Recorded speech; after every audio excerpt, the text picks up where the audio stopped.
Let's talk about your fantasy. You know the one. You are at a bar, or a gas station, or a parking lot. Some guy disrespects you. He pushes you. He insults your girl. And in your head, in that delusional little movie theater inside your brain, you turn into John Wick. You throw a three-punch combo. He hits the floor. The room goes silent. The women swoon. The man slow clap. You adjust your tie and walk away. Here is the reality. You throw a punch. You break your hand because skulls are made of bone and hands are made of tiny fragile twigs. The guy falls backward. He hits his head on the concrete curb. He goes into a seizure. Someone films it on an iPhone. Now you are not John Wick. You are defendant number one in a manslaughter trial. You lose your job. You lose your savings on legal fees. You go to prison for 5 years because a drunk idiot scratched your car door. That is not victory. That is a catastrophic failure of intelligence. Modern society has sold you a lie that strong men fight. Wrong. Weak men fight. Weak men have fragile egos that shatter the moment someone looks at them the wrong way.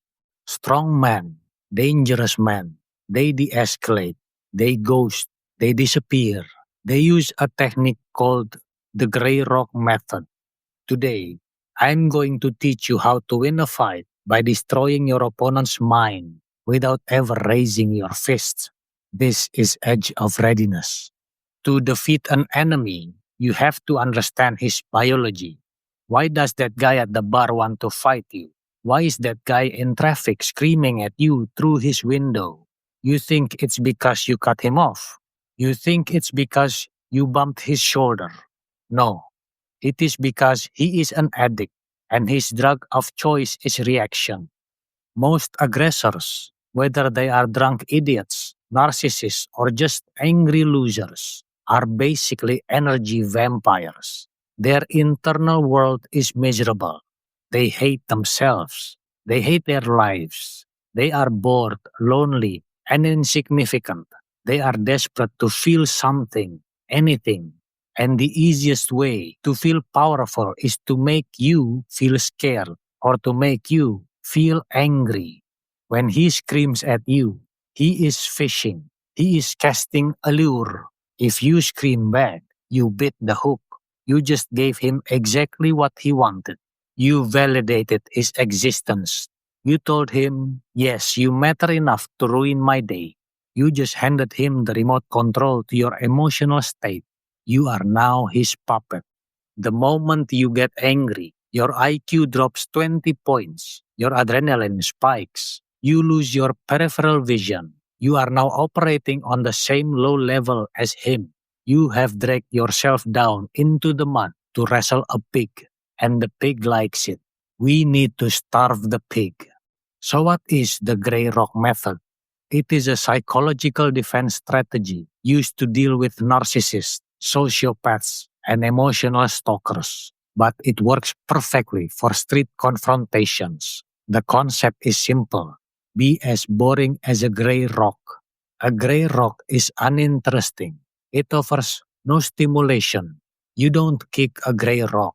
You don't argue with a gray rock. You walk past it.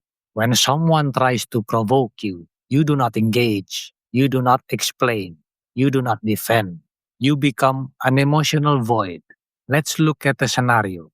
A guy gets in your face and he says, "What are you looking at, huh? You think you're tough." Option A, the ego react. You say, "I'm looking at an idiot." Back off, pal.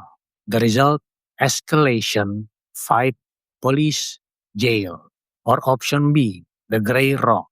You look at him with flat eyes. No fear, no anger, just boredom.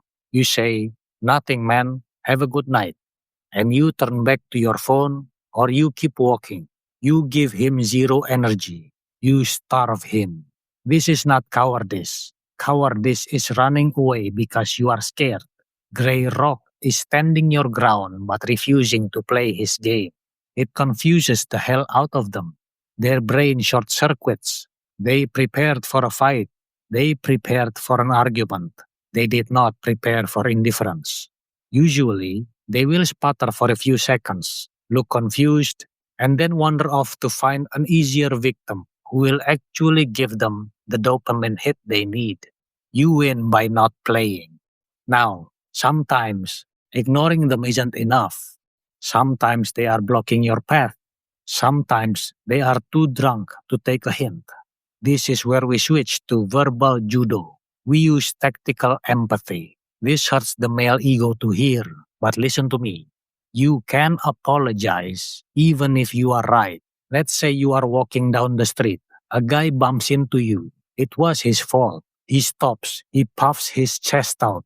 He says, "Watch where you're going, asshole." Your ego wants to scream and say something like, "You walk into me, you blind idiot." But you have to remember, your goal is not to be right. Your goal is to get home, to eat a steak, and sleep in your warm bed. Being right in a street fight is a consolation prize they give you at the hospital. So you use tactical empathy. You say, "Hey, my bad, man. I was distracted. Rough day. I hope yours is better." Analyze that sentence. Number one, my bad. You took the blame. You disarm his aggression. It's hard to punch someone who just apologized. Number two, rough day. You humanize yourself. You are not a target anymore. You're a guy having a bad day, just like him. Number three, hope yours is better. You offered a benevolent exit. Does it taste bitter to apologize to a jerk? Yes. Does it hurt your pride? A little bit. But here is the truth. A king does not argue with a peasant. If a homeless man screams at the king doesn't get off his horse and start boxing. He keeps riding. He knows his value. He knows he has better things to do. Treat these aggressors like angry children. You don't fight a toddler. You distract them. You de-escalate and you put them to bed. Let's pivot to the other side of this channel, dating. There is a massive misconception among young men that women want a tough guy who fights everyone. They think that if they scream at a waiter, or road rage at a slow driver, or get into a shoving match at a club, the woman will be turned on and say, "Oh wow, look how alpha he is." That is incorrect. High value women, the kind you actually want to marry, are terrified by that behavior. Why? Because if you cannot control your temper with a stranger, she knows that eventually you will lose your temper with her. Road rage is the number one red flag for domestic abuse. When a woman sees you lose your cool because someone cut you off in traffic, she dries up instantly. She sees a child who cannot regulate his emotions. She sees a liability. Now imagine the opposite. You are on a date. A drunk guy bumps into you and spills a bit of drink on your shoe. He starts getting aggressive. He says, "Watch it." You don't flinch. Your heart rate doesn't spike. You smile, calm. You say, "No worries, man. It happens. Let me get you a napkin." You de escalate. You diffuse the tension. The guy calms down. He leaves. You sit back down and continue the conversation like nothing happened. That that is an aphrodisiac. That signals absolute unshakable confidence. It signals, "I am so secure in my capability that I don't need to prove it to this clown."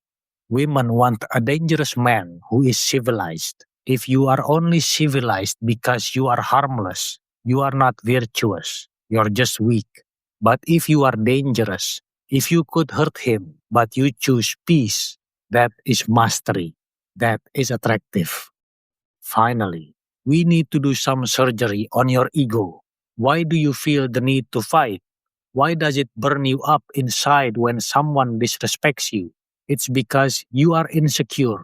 I know, harsh truth. But listen, if you know you are competent, if you know you are trained, if you know you are a good man, why do you care what a stranger thinks?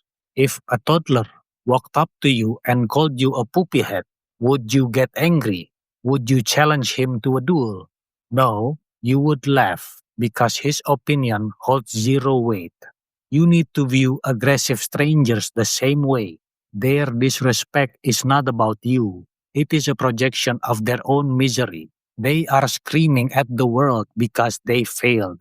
You just happen to be standing there. The gray rock method requires you to kill your own ego. It requires you to accept being disrespected in the moment to win the war of life. The winner isn't the guy who lands the knockout punch. The winner is the guy who goes home, cracks open a beer, and kisses his girlfriend while the other guy goes to jail. Survival is about outcomes, not feelings. So here is your challenge for this week. The world will test you. It always does. Someone will cut you off in traffic. Someone will be rude to you in line. A coworker will say something snarky. Your instinct will be to snap back, to escalate, to win. Don't. I want you to go gray rock. Look at them with zero emotion. Give them a flat, boring response. Okay, I hear you. Interesting. And then watch what happens. Watch them squirm. Watch them try harder to get a rise out of you. And then watch them deflate when they realize you are a fortress that cannot be breached. Keep your energy for things that matter. Keep your energy for building your business, your body, and your relationships. Don't give it away to energy vampires. Be the rock, be the ghost, be the bigger man. This is Edge of Readiness. Stay calm, stay dangerous.